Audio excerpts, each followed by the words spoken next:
Les pensées que tu te répètes au réveil façonnent qui tu deviens. Nous sommes au jour 4 de ce voyage de 21 jours. 21 jours pour observer l'identité que tu crois être, pour sortir de ta chrysalide et incarner celle que tu es déjà au fond de toi. Et aujourd'hui, on va aller dans quelque chose qui va être très très concret, puisque, comme t'indique le titre, les premières pensées de ta journée ne sont pas anodines. Et non. Et au réveil, ton esprit est encore plus poreux. Ton système nerveux est ouvert. Et souvent, la même boucle démarre. Alors j'espère qu'elle est positive ta boucle, mais si, comme beaucoup de femmes, tu es dans un cercle vicieux de je suis fatiguée, encore une journée compliquée, je n'y arriverai pas, je dois assurer, je suis en retard, je ne suis pas prête, comment je vais faire? Tu crois que ce sont juste des pensées, mais répétées chaque matin, elles deviennent des croyances. Et ces croyances façonnent ton énergie, ta posture, tes décisions.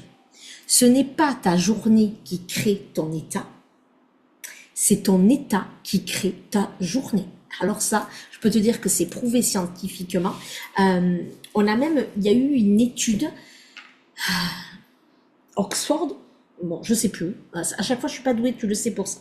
Qui a été faite. Je me rappelle toujours de l'étude, mais je me rappelle jamais où c'est et qui l'a fait. Voilà, je sélectionne, mon cerveau a trop d'infos, donc il sélectionne. On est d'accord? On est d'accord. Et donc, trois études ont été faites, une même étude a été faite avec trois groupes. Le premier groupe, alors ça reprend pas tout à fait ce que j'ai dit, mais c'est pour te montrer à quel point quand tu es conditionné dans quelque chose, ben en fait ça te change tout. Le premier groupe, ils ont mis une blouse blanche, et c'était une blouse blanche de chirurgien. Le deuxième groupe, ils leur ont mis une blouse blanche aussi, mais c'était une blouse blanche de peintre. Et la dernière, ils ont dit à ce troisième groupe que c'était une blouse blanche neutre. Voilà, ils leur ont dit, vous mettez cette blouse blanche. Tu peux être sûr que juste avec le mot chirurgien, artiste et blouse blanche, les résultats n'ont pas été les mêmes sur plusieurs jours, plusieurs semaines. Ceux qui avaient une blouse de chirurgien étaient dans un état d'esprit de « waouh, je suis quelqu'un d'intelligent », parce que chirurgien égale, voilà, ou docteur, peu importe, c'est « je suis intelligent, j'ai une posture, j'ai tout ça ». Et les pensées ont été tournées positivement. Et c'est-à-dire que dès leur départ, ils leur disaient « vous mettez cette blouse blanche le matin », etc. Et bien leur journée était conditionnée par rapport à ça. Les créatifs, les peintres ont été dans cette créativité. Ils se sentaient vraiment l'esprit imaginaire. Ils osaient plus de choses à ce niveau-là. Et les gens où on leur a dit c'est une blouse, tu mets cette blouse sans aucun truc, ben en fait ils sont restés dans leur vie. Ils n'ont pas modifié leur état. Donc, ce n'est pas ta journée qui crée ton état, c'est ton état, donc ça veut dire ce que tu te répètes le matin, qui crée ta journée. Et dans ce quatrième voyage, je t'invite à observer ça. Demain matin, avant de prendre ton téléphone, avant de te vaquer à tes occupations, je veux que tu prennes et je vais te donner, c'est même pas demain matin, je vais te demander de le faire, on est au jour 4 et au jour 10 ou au jour 11, j'hésite entre le jour 10 ou le jour 11 par rapport à ce que je veux faire par la suite, donc soit le jour 10, soit le jour 11, on se retrouve ici au même endroit pour faire le point. Donc, à partir de, même aujourd'hui, tu peux commencer à le faire même aujourd'hui, c'est pas grave, ou tu le fais demain matin, d'accord? Je veux que tu prennes quelques minutes en te posant. Quelles sont mes 3 premières pensées qui émergent? Comment se sent mon corps? Comment est ma respiration? Et comment je me sens dans mon corps, mais est-ce que c'est de la tension? Est-ce que je me sens déjà en tension en fait? Est-ce que déjà dès le matin je me dis je ne te demande de rien de corriger, je te demande de rien presque d'analyser entre guillemets, je te demande juste d'observer. Parce que le changement pour devenir ce fameux papillon, il commence par la conscience. Je veux que tu observes pendant ces plusieurs jours, donc entre 7 et 8 jours, donc une semaine, c'est bien Vanille, hein, c'est exactement ça que tu voulais. Je veux que tu observes comment tu es. Alors attention, bien évidemment que les femmes ont des périodes prémenstruelles, le menstruel, elles peuvent être en préménopause, tout ça tu le prends en compte. Par contre tu le notes. Tu notes que tu es en prémenstruel ou que tu es en période du menstruel, que tu as tes règles. D'accord? Moi en ce moment je les ai mes règles et je le vois au niveau de ma fatigue. Je le vois surtout quand tu as surtout quand tu as des règles en préménopause et que ces règles tu ne les as quasiment plus. D'accord? Donc je repars sur un cycle, on est bien d'accord? Voilà, je n'y suis pas à la fin de mes règles, de cette voilà. Et donc, en général, elles sont beaucoup plus fatigantes ou beaucoup plus difficiles à vivre, c'est-à-dire que tu perds plus de sang, tu peux être plus fatigué, tu peux être plus agacé, tu peux être plus de douleur aussi. Donc tout ça, ça va être important à noter. Et ce qui pourrait être intéressant, sans jugement, sans rien, c'est aussi le faire quand tu n'es pas dans cette période de prémenstruel ou de menstruel. Ça peut être intéressant aussi de le faire, ok? N'oublions pas aussi que les femmes en préménopause, il y a vraiment des gros changements hormonaux, très très gros. Donc c'est important aussi peut-être de demander, on peut demander à son médecin des hormones, on peut se faire suivre par des naturopathes, on peut tout ça, d'accord? Il y a des choses à mettre en place pour mieux vivre tous ces changements hormonaux, d'accord? Donc je mets quand même ce contexte-là, c'est important. Et en plus aussi, on peut observer au-delà des changements hormonaux, on peut aussi observer que des fois, on a des périodes où on a du stress.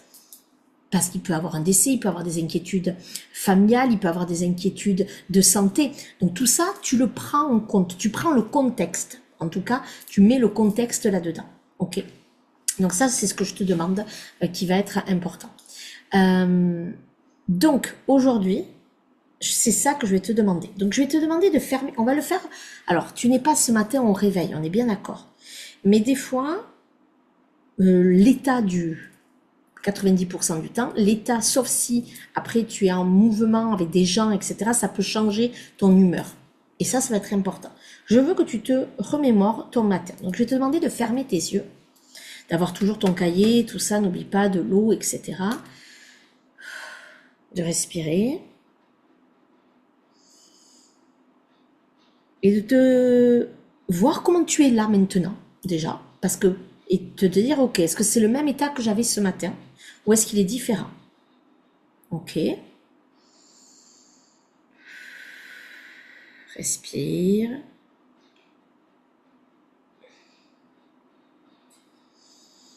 Et demande-toi comment tu étais ce matin.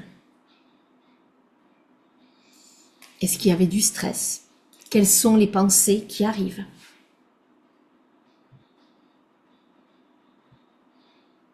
Comment tu te sens dans ton corps? Est-ce que tu sens que ta respiration, elle est saccadée, elle est rapide ou au contraire posée? Est-ce que tu te sens déjà en tension? Observe sans jugement, sans te dire oh là là, oh c'est génial, non. Pose juste et observe. Si tu sens que ton corps là, il a besoin d'exprimer des choses, qu'il y a peut-être des larmes qui ont envie de couler, peut-être un cri, peut-être un bâillement, peut-être un souffle, laisse-le faire, laisse-le.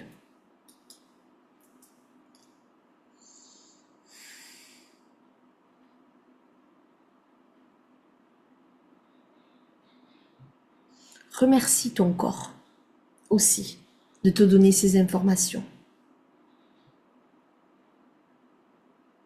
Remercie-le parce que soit tout est ok et remercie-le pour cette énergie, ou soit parce que c'est peut-être plus difficile, remercie-le d'être là. Remercie-le. Tu peux le toucher en le remerciant, tu peux te connecter à lui, mais remercie-le.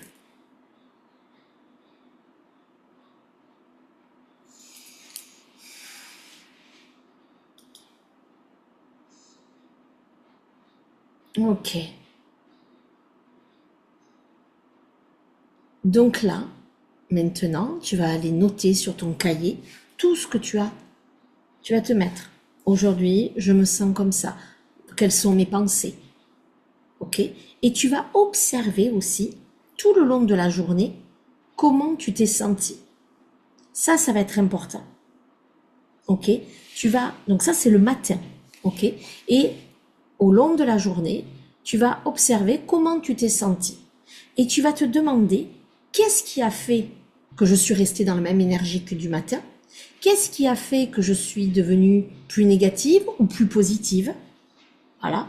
Qu'est-ce qui a fait ça? Ça va être très très important. Qu'est-ce qui a fait que tu es passé d'un état à un autre ou au même? Et ça, je veux que vraiment, il faut une semaine pour tout observer. Et voilà. Donc je te dis rien que ça. Et dans une semaine, on se revoit ici même. Et entre-temps, il y aura eu d'autres choses, bien sûr. Tu vas voir.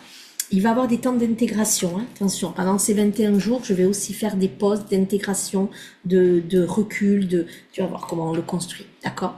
Donc, je vais te demander ça. Est-ce que c'est OK? Donc, tu notes tes pensées au matin, tu notes comment tu te sens, comment ton corps est, comment est ta respiration, etc. Et tu observes tout au long de la journée si ton état reste le même, pourquoi? Et s'il ne reste pas le même, soit dans le côté positif, soit dans le côté un peu plus négatif, qu'est-ce qui s'est passé? Quels sont les éléments qui ont modifié ça? Alors, je vais te donner des exemples. Peut-être que le fait d'être en contact avec des gens, ça te met dans des hautes vibrations. Ou au contraire, qu'être avec certaines autres personnes, ça te met en basse vibration.